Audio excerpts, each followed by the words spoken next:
Now, let's move her on over to Theater 3.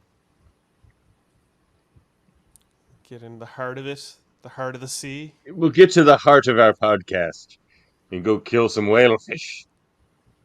There's only a couple hundred left. Let's get them. You know, freaking whales. No, I love whales. I see whales.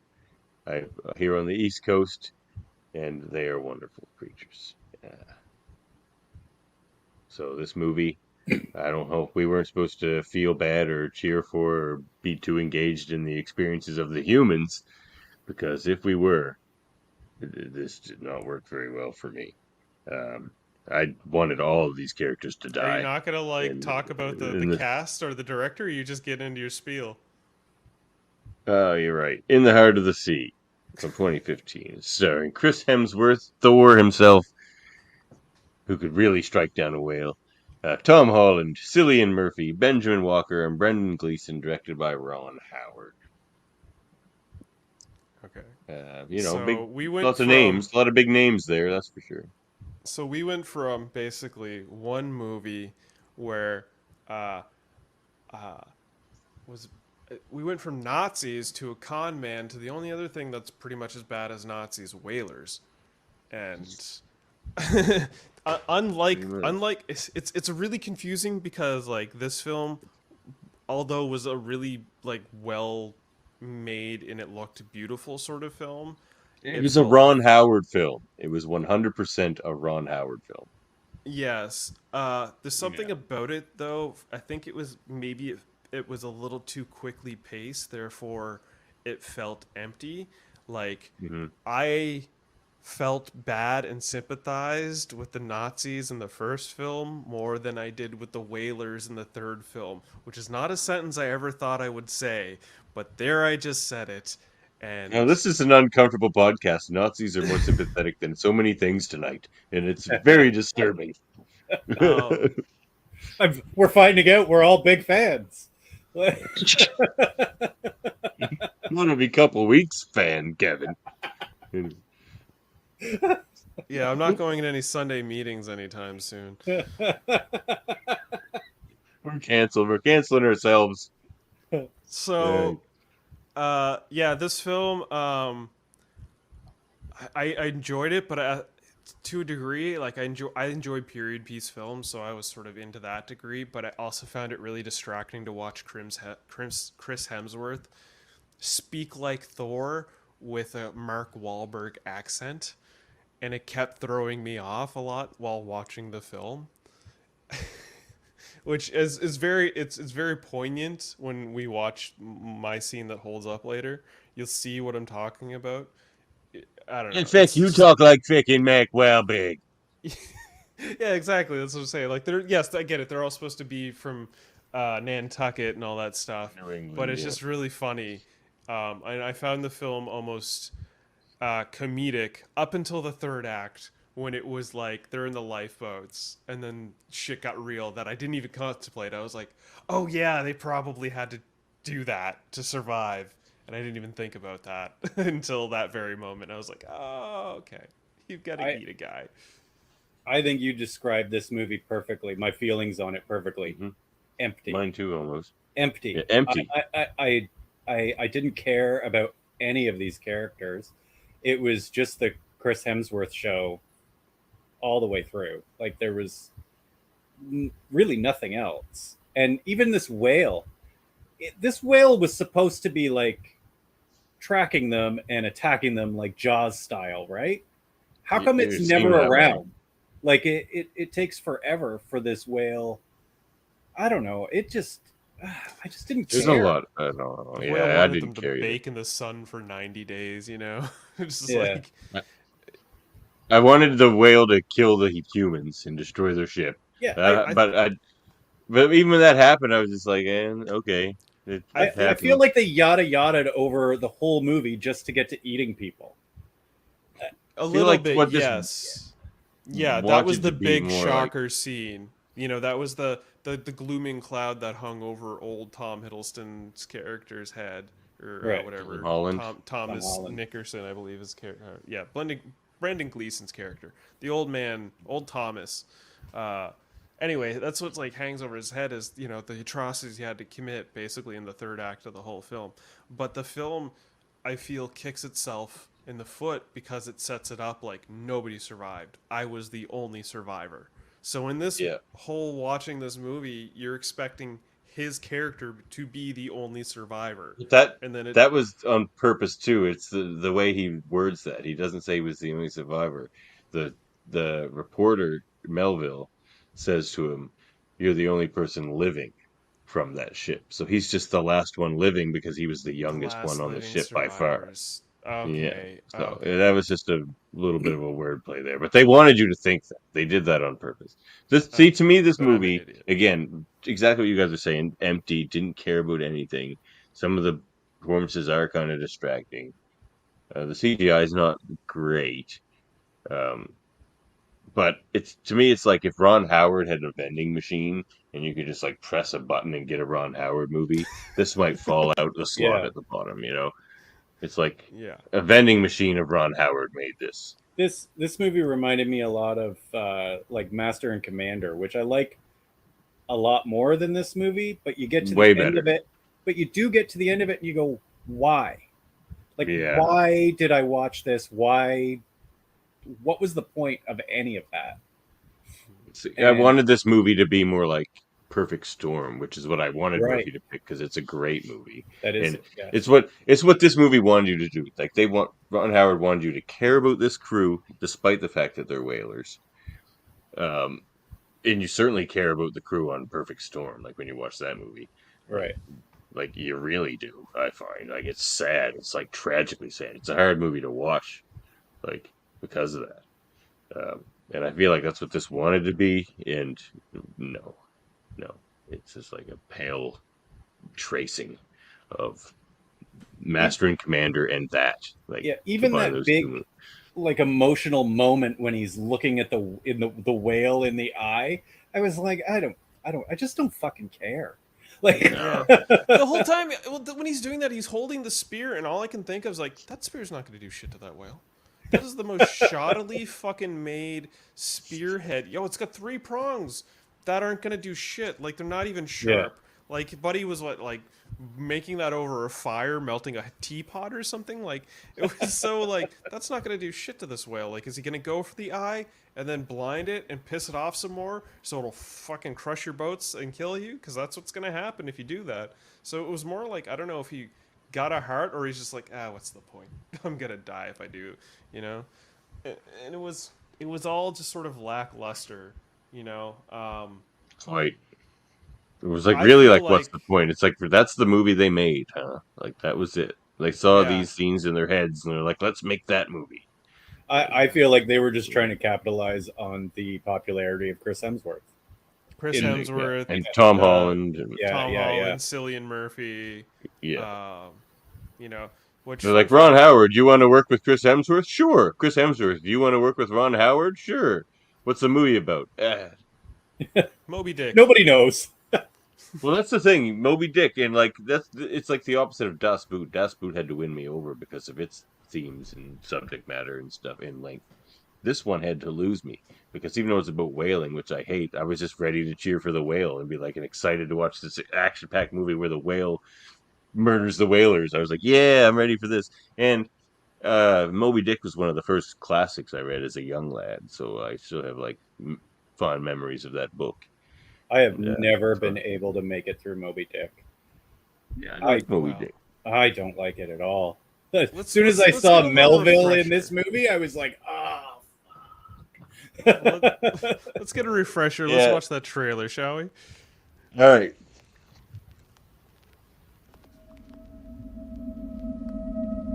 How does one come to know the sea's dark secrets?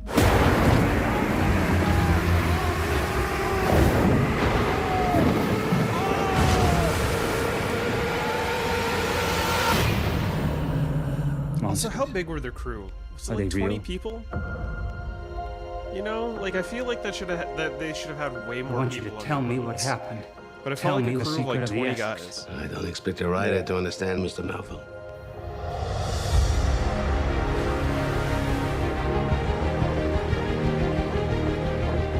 Promise me come back. I'll come back as quick as a summer's night, I swear. Normally, a captain gets to choose his first mate. An experienced captain, yes. Centuries before, sailors feared sailing off the edge of the earth. All hands on deck! But we were headed for the edge of sanity.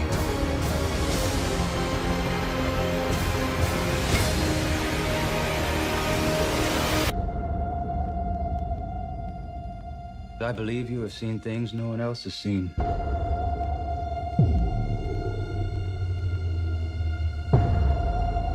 What is it?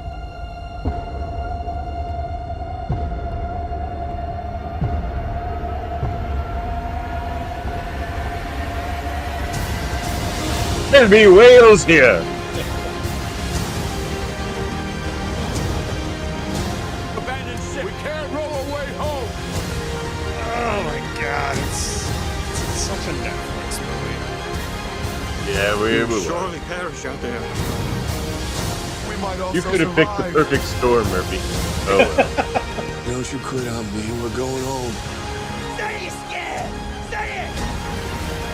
I did like that scene. As I live and breathe, he's mine. Way out of scale, though. Like, that tail is ridiculously huge. Well, I mean, that's the point. It's supposed to be fucking Moby Dick, man. Like, the Yes. biggest But whale we've they ever do watched. that tail scene like 3 times. By the 3rd time, I'm like, yeah, I get it. The whale is big. Yeah, it's big and it's got a bite out of its tail. I get it. That's the whale. Well, it's the only part of the whale we actually see is the tail after, you know, that one scene. Yeah. You need to grab a beer to add some flavor to this movie. Even just in talking about it right now. It's like it would have been so bland without something. So much like our first film, it starts off with the green, murky ocean depths. It doesn't get, but unlike our first film, it doesn't get better from here. It doesn't get better from It here, doesn't. no. See, I wasn't sure if you guys were going to like this movie. I'm glad that we all experienced the same movie. That doesn't always happen. I went into Yeah. it thinking, I'm like, this could be okay. From what I saw the trailer and I read of the reasons why I picked, I was like, this could be all right. You know, an interesting retelling of Moby Dick. I'm down for some re-Moby Dickens. Not even. It's a prequel to Moby Dick. Well, I'm just saying, I'm down for It's some like- Moby Dickens. Mm. So, In the Heart of the Sea is a gripping historical adventure film that tells the harrowing true story behind Herman Melville's classic novel Moby Dick. Herman Melville is played by Ben Whishaw, visits old Thomas Nickerson, played by Brendan Gleeson, and his wife, which is the wife from Played by Game of Catelyn Thrones. Stark. Catelyn Stark, yeah. She's always loving those tortured men. He's the last living survivor of a whaling ship, Essex.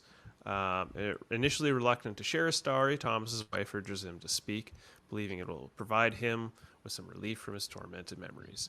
Now, I liked the setup of this, but in practice, Me too. this doesn't make sense because we go from this to the film flashbacks to Owen Chase, Chris Hemsworth character, and it transports us back to Nantucket. How the hell is his character going to know the conversations and events between Owen Chase and his wife at the time? Like this. If I've said it once, I've said it 1,000 times. Flashbacks are always a mistake. Yeah. So, Owen Chase is a farmer and experienced whaler, and he assures his wife that things will improve as he anticipates his promised captaincy. However, the company that signs him as a first mate on the Essex instead, under the command of young Captain George Pollard. As you can see here, ChrisHemsworth is very upset. Who could have seen that coming? That's my. Who could have seen that coming? Right? Like when he said, I've got my captaincy, I'm like, no, you don't. And then this scene. It's incredibly realistic to the time, though. Like, Yeah, the captain it's like- was usually just some rich dude that got put there or bought his way on. He's the Pollard Jr. Boats are He's expensive. blood. Captain George Pollard Jr., played by Benjamin Walker, who comes from a prestigious whaling family. Despite their differences, Owen's skill and initiative make him the de facto leader of the ship, and they all set sail on their whaling voyage.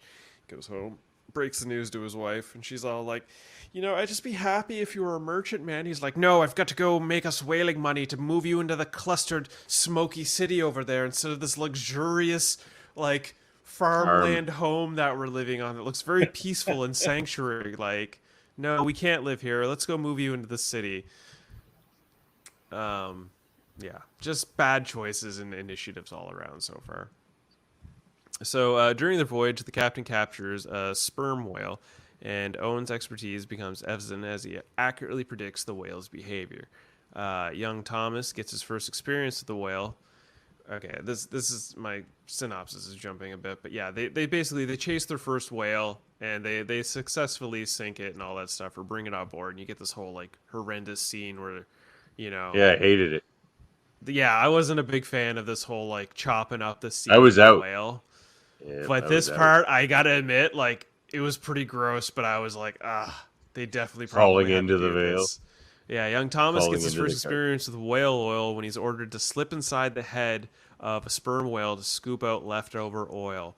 Could you imagine having to crawl inside of a sperm whale head? Like, no, thank you. The smell. Ugh. It's the only thing missing from Das Boot. Yeah. It's like later too. It's just like oil from the ground. Can you imagine? It's just like that's weirder than like murdering giant ocean creatures to like fill your lamps. Like, Yeah. how was that? You just get oil from the Anyway. ground. What do you mean the ground? So yeah, however, their luck changes as they struggle to find more whales in the following months. They eventually come across a Spanish captain who's missing an arm, and he informs them of a large pack of whales. But he also mentions of the legendary demon whale. Despite skepticism, both George and Owen decide to pursue the pack, disregarding the warnings about the demon whale. So they eventually, these guys go sailing from like the Atlantic. They go down all along the East Coast, go around South America, and then find themselves up in the Pacific, and then about 2,000 nautical miles off the coast of the west coast of South America. So they were like basically from They went crazy fast. Nova Scotia to Saskatchewan, ocean-wise. That's how far they went. So they're just hanging out there, and that's when they start finding like a whole pod of whales. So they're like, let's get our oil on. During their voyage, the crew captures a sperm whale, and I read the part already. Whoops. Yeah. Anyway, as the crew reaches the haunting ground, they encounter the formidable demon whale, a massive and aggressive white whale, the S1E16. Demon whale. The demon whale, like those I ones attacking French boats. I got a little ahead of myself. I forgot my scene before they get into all the oil. They're leaving. My favorite scene is shortly after they left Nantucket, so I'm going to play that real quick, and then we're going to jump into Davin's favorite scene because we're actually at that spot. So let's just rewind and then pop back. Yeah, Mr. Peterson. This is my favorite scene. Second mate's harpooner. Harpooner. And we 6 men to a boat. First drills in a Harpooner. mile, 6 bell sharp. That's the charter. Halifax, sir. We're not even What's east your of name? Halifax. The Halifax in Coffin. reference. That's pretty Henry sweet. Coffin. He's the captain's cousin, sir. Well, Mr. Coffin. You think a whale knows if it's east of Halifax? Halifax. If you're east of Halifax, you're in the middle of the I don't know ocean. who all of you are. We're on Sable How you Island. got here. Some of you probably have felonies to hide and you're on the run. That's fine. I don't give a damn. But in return, you exist for one thing, and one thing only. And that is whale oil. Whale oil. I'm Mark Thorberg, and we're here for whale oil.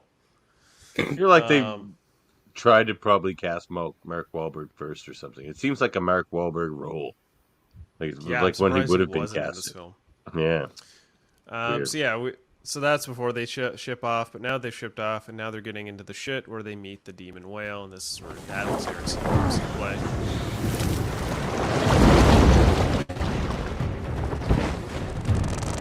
It looks cool. Like it was really well composited. Go whale, go! Like the whale looks cool. The way he throws it, a little bit comic bookish, but like it just feels empty. And I can't explain it beyond that.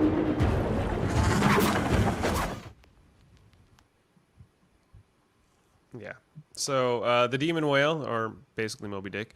And the whale wins was how I described my favorite scene. I don't know if that was it or not. Did that destroy the ship? Yeah, that's the scene that destroys the ship. I don't think that was maybe the big bursting scene. big but blow. That whole, Yeah. I thought that was, but whatever. Okay. So yeah, the All Essex good. sustains severe damage, forcing the crew to abandon ship. The whale oil they had collected proceeds to catch fire, leaving them with limited supplies and 3 harpoon boats. So while the ship's sinking, they're like grabbing whatever supplies they can to get the hell out of here. And I was literally surprised that this scene had come up so quickly. I wasn't expecting this. Yeah, me I was too. expecting the whole whale action, like all of this to happen much later in the film. And I was like, where are they going to go from here, kind of? And then you come to realize like the last third act of the film is just these guys surviving on a lifeboat. Become castaway. So yeah, Or friction among the crew. alive on the water. Oh, Alive scarred me as a kid. Yeah.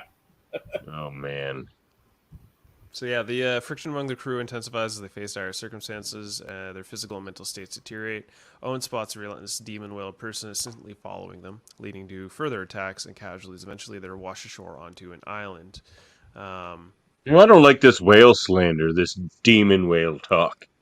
Yeah, there's Captain Pollard crafting his really The shitty. perfectly fine whale. The friendly whale.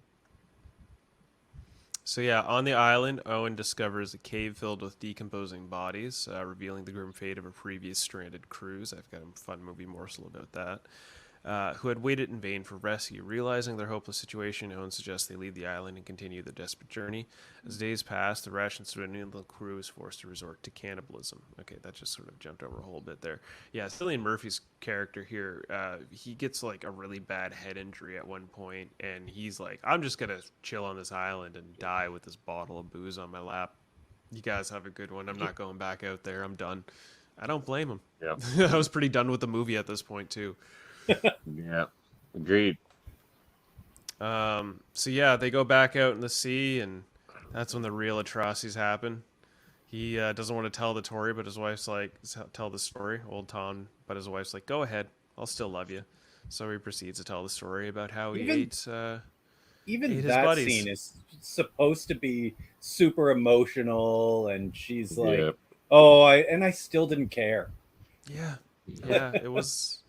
It was like, this is probably supposed to be the deepest, darkest scene. And admittedly, like, I was like, oh yeah, they're going to eat people. Of course. How else are they going to survive? And the whole time I'm like, how the fuck long are they on this ocean? It's just, I think because we don't care is because they're jumping so quickly into one thing into the other. It's like they were on the boat, then they were on an island, now they're back on little boats, now they're eating people. There's no 3 hours of tension in hanging out with your buddies and getting to know them and looking at fun photos. And there's none of that like degree of like getting to know these less than 20 crewmates that are running a ship that should be ran by 300 people, you know? Yeah. So on the island, they realize they got to leave. Owen suggests they leave the island, and they continue to desperate journey. As the days pass, the rations dwindle, and they resort to cannibalism to survive. The atrocities of drawing lots to determine the next meal weigh heavily on Thomas Nickerson, explaining his resistance to share a part of this part of the story. As they continue their arduous journey, the crew once again encounters a relentless demon whale. Owen, armed with a makeshift trident, engages in a confrontation with the whale, but their stare down results in Owen refraining from attacking. You know, he really sees the eye of the beast, and he gets all warm-hearted. His heart grows 3 times big. He gets all Grinch love. The marine boats become separated by currents, but are eventually rescued. Pollard's yelling at Owen, like, why didn't you do it? You know. Captain Pollard's boat is found by another whaling vessel eventually, horrified by the presence of human bones. The captain's like, God have mercy. They eventually then find Owen's boat, drifts near a harbor, and is rescued by nearby ships. So all these people return to Nantucket. Owen and George face intimidation. I once knew a man from Nantucket. And his mother liked it. Anyway, so Owen and George face intimidation from the executives, and this is where we get Kevin's favorite scene that holds up. I was wondering if Kevin even picked one. I was tough. The Essex was stolen. Yeah, it was for me too. And those of us that survived in ill-equipped whale boats had to commit abominations in order to survive. And on our return, we're expected to spread bare-faced lies so that you, the ship owners in Nantucket, might line your pockets and sleep well at night. Well, I will not embroider the truth. Nor should you, George.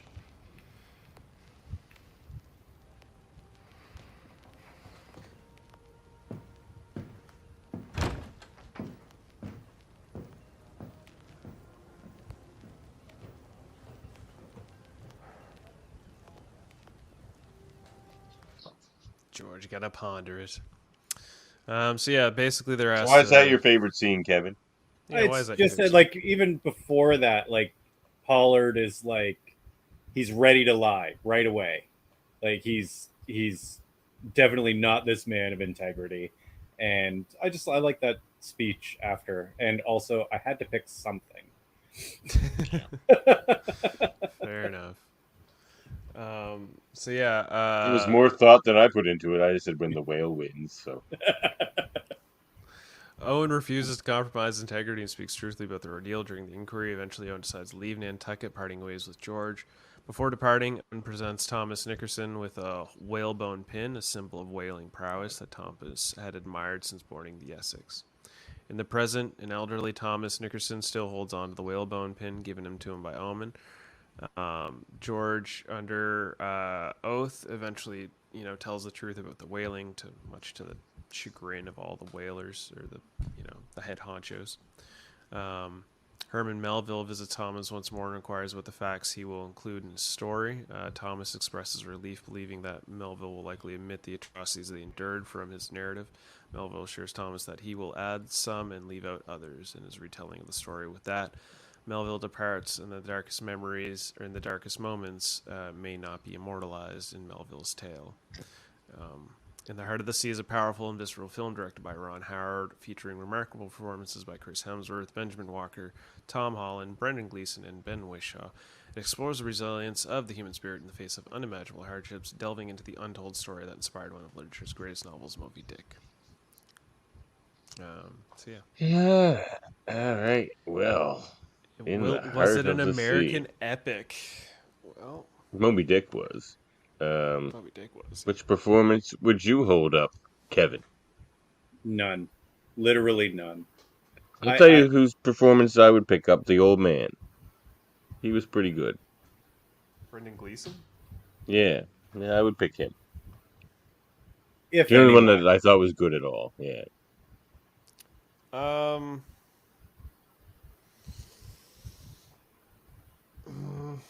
want to say Cillian Murphy, but there just wasn't enough of him. He might do anything. He looked creepy with that bloody eye and all emaciated and stuff, but yeah, that's good to the makeup. I'm gonna give it Spider-Man. Because he was, boyish and charmful enough that I could kind of get behind him. Like, especially the scene I felt most was like when they had to shove him inside of a whale. I felt pretty bad for him in that scene. It's like, I wouldn't do that shit. But sucks being the little guy. Yep. It's like we had the skinny guy who always had to stick his hand up the pop machine for the free pops. He had the skinniest arm. Setting aesthetic didn't look great, to be honest with you. Like, it wasn't. One of the things I like about Captain Ron is all the ocean scenery looks beautiful and stuff. This one, it all looks fake. Yeah, it's you could tell this was done on like a green screen, illumination, like magic sort of set. There's a lot of like, oh, that's clearly an LED screen behind them that's showing an ocean. So, yeah, to me, it was very polished. Even the whale looks less realistic than Jaws somehow. Like, because Jaws was a real mod. Jaws was real. Yeah. Well, you know what? Honestly, I thought the whale animations were really good. Like, they, like for what they were. Like, I was like, they're clearly CG. It's clearly a CG whale, but it's a pretty well-made CG whale. No, man, they look like it's the whale equivalent of the deep blue sea sharks. Remember Deep Blue Sea? No, they were better than that. No, they were better than that. That's a false statement. Don't listen to this moron. No. What? They all listen to me. I'm the favorite here, as far as my opinions go. I know it. They all agree with me, all the listeners. They all agree. Well, you know what they want to listen to is they want to listen to...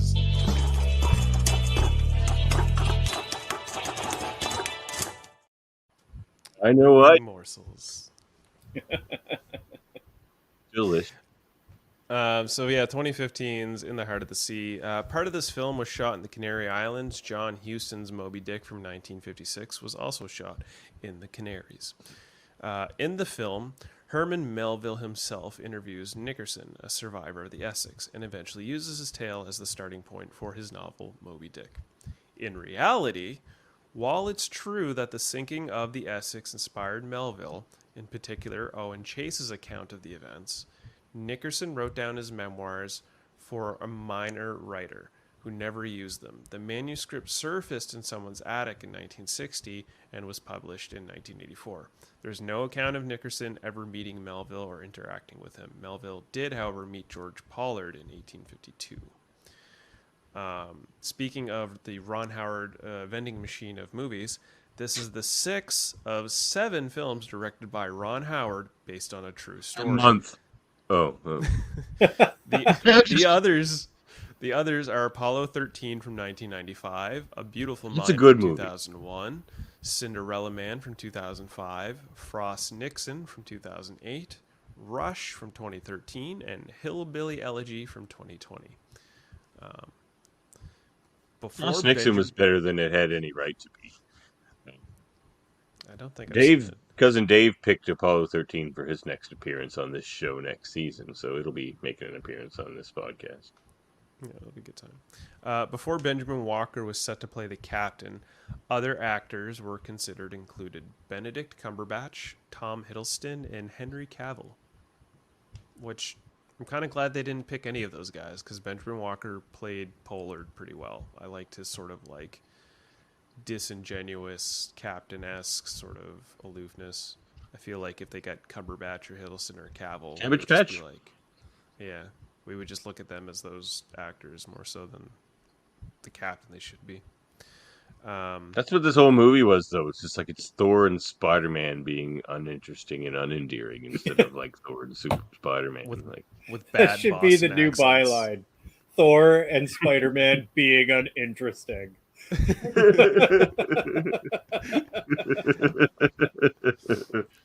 Although supposedly the inspiration for what would be America's epic, written by an American about whalers from America, with the story ending in America, among the first 25 plus actors listed in the credits, only one is an American.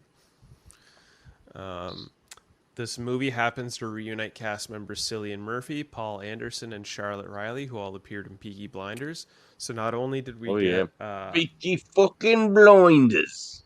Not only did we get Thomas Shelby, we got Arthur Shelby in this movie too. I was like, and I didn't realize he was in the film until they were in the lifeboat rafts, and I was like, is that Arthur Shelby? And sure enough. And for the final movie morsel, while Owen Chase's career flourished after the Essex ordeal, his personal life included several tragedies. So we got a nice happy ending in this film. Actually, his wife Peggy... It ends like Das Boot in real life. Yeah, his wife Peggy had 2 additional children, Lydia and William. She died shortly after William's birth. While Chase was at sea, he then married Nancy Joy, widow of his friend and Essex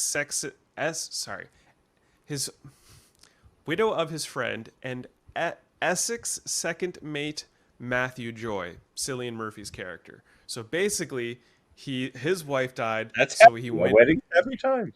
Yeah, he went and married Cillian Murphy's wife. Then that wife, Nancy, gave birth to a daughter named Adeline, which then died a few weeks later while Chase was at sea. His third wife, Eunice Chadwick, apparently had an affair that resulted in a son, Charles, who was born when Chase had been at sea for 16 months. Chase filed for divorce upon his return and raised Charles as his own. In 1840, soon after his divorce was settled, he married Susan Coffin Gwynn, widow of fellow Nantucket whaler Captain James Gwynn. Chase suffered from nightmares and migraines and spent several years in an institution after he started hoarding food in his attic. He died in 1869 at the age of 72. So, fun. They diagnosed that as PTSD now. Yeah. Cinematography You by have to Anthony... eat people?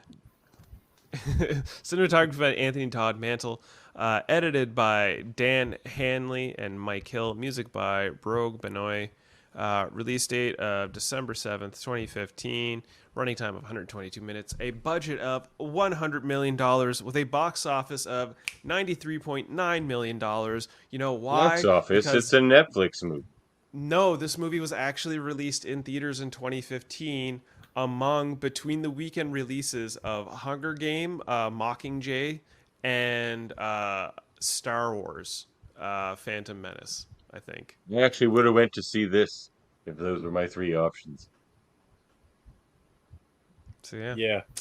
that's a Heart of the Sea. All right. Well, rewatchability. Nope. No. No, All right. Does it hold up? No. Nope. no, it No. doesn't. It doesn't like it. It could have. No. It just It was could've. so flat. It's just so flat. It and is the weird essence of a nothing choices. burger. It's like, honestly, it would have been better if they had just cast a bunch of East Coast American actors, probably, rather than like all these different people trying to sound like Mark Wahlberg. Mark Wahlberg plays everyone. Yeah, Mark, that would have been a cool movie. That would have been a cool movie. Mark Wahlberg versus Moby Dick. Instead of the Wanderer, the boat's just called the Wahlberg. I mean, that's from the other movie, but yeah. Well, we come to our boats movie rankings. I think we're probably all going to be unanimous here. This has been a lot of agreement for a hold-up episode. Yeah. For me, it's tough for me to say. I think I'm probably struggling with this the most. But I'm going to say Das Boot, Captain Ron, and then In the Heart of the Sea. But I'll probably watch Captain Ron again before I watch Das Boot again. But Das Boot's better. Same. Yeah. Absolutely the same. Yeah, no disagreement there. That's right up the alley. Das Boot is a movie that's better than it should be, and it's a movie that makes me sympathize with people I shouldn't be sympathizing with, and that is honestly, in and of itself, just terrifying. So we have our additions to our movie rankings here. We have 2A movies tonight: Das Boot, Captain Ron, and a lowly C movie, which we haven't had since the Pink Panther, but we've got a new addition to movies you probably shouldn't waste your time on. Oh yeah, when in that other episode, Davan, when you were like, "Oh, I love Peter Sellers. We're gonna do Pink Panther next," I was like, "Ah." Oh yeah, you knew, did you? You knew. Well, Peter Sellers is great in Doctor Strangelove, legendarily great. All right, well, I guess we're at the end. That's it. Check out these movies, people. That's our movie rankings. Yeah, well, we're also part of a united federation of podcasts you may or may not know. A federation. Kevin, what's going on over there at Enterprise at 8? I love the fact that you like that show better than the rest of them. You're like, I do. I went from this show doesn't exist to what do you mean this isn't a 10 this episode? What's wrong with you? I'm with you though. I find myself agreeing with you more than the rest of them. We're next week we're doing the last episode of the Zindi arc. The last episode of season 3. Get to season 4. Wait till you get to season 4. You're gonna love it. You're gonna be dropping 10s like it's hot. That's yeah. Well, so yeah, they're doing that over there at Live Long and Podcast. We do lots of other things over at Live Long and Podcast too, in our many divisions. You know, in the science division, we got stuff going on. There's probably a Treckle Trunk coming up soon on Locutors of Trek, because I'm like 20 comics behind on Treckle Trunk. We'll get there. We're getting there. And there's also the next episode of this show, which will be. Well, we also got Strange New Worlds we're reviewing for Live Long and Podcast.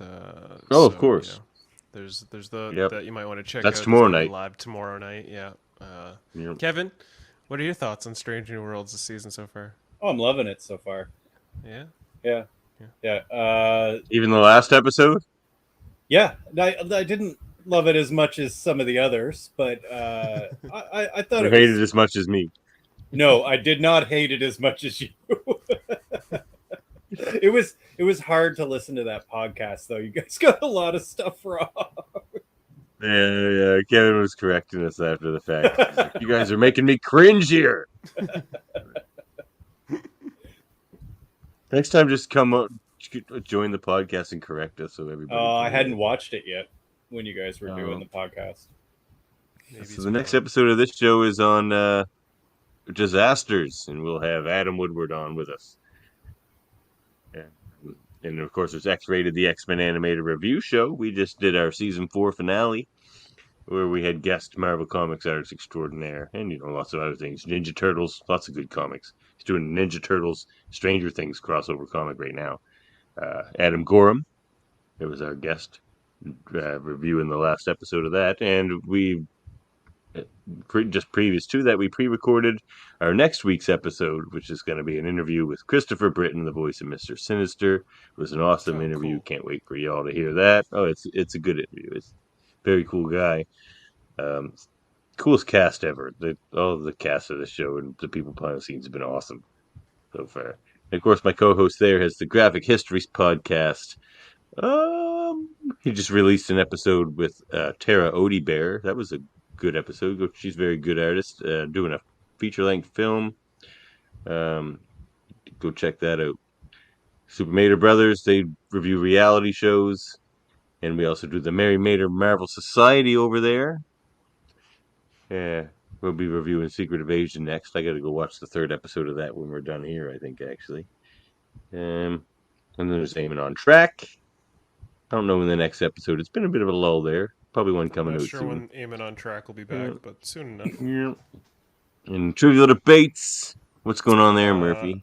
So, we're almost just gonna, I'm looking for Sunday. I'm looking at Sunday. I gotta find a 3rd guest, which I'm waiting to hear back from Jaemeel on. And I gotta get my wild card question from our host. So, I'm hoping to hear back from him about that tonight. It should be prepared for Sunday, I think. But yeah, Pride-themed episode of Trivial Debates. Should be a good time. Gay old time, if you will. And Hellbound Podcast, a horror movie podcast with Michael Chan and Alex Blackburn. And of course, as we've talked about, lots of Star Trek content you should all check out, because, that's probably 50% of what we do here. Yeah, I guess that's it, Murphy. Anything else? Yeah, let's, I think it, we sailed the high seas. It was a good time. They were good movies. Kevin, thank you for joining us. I hope you had a good time. Well, 2 good movies. Yeah. Hopefully you'll be able to join us again for another episode in the near future. Yeah, hopefully we won't agree so much in the next one. Yeah, maybe we'll get spicy. We'll find out. Surprise, motherfucker.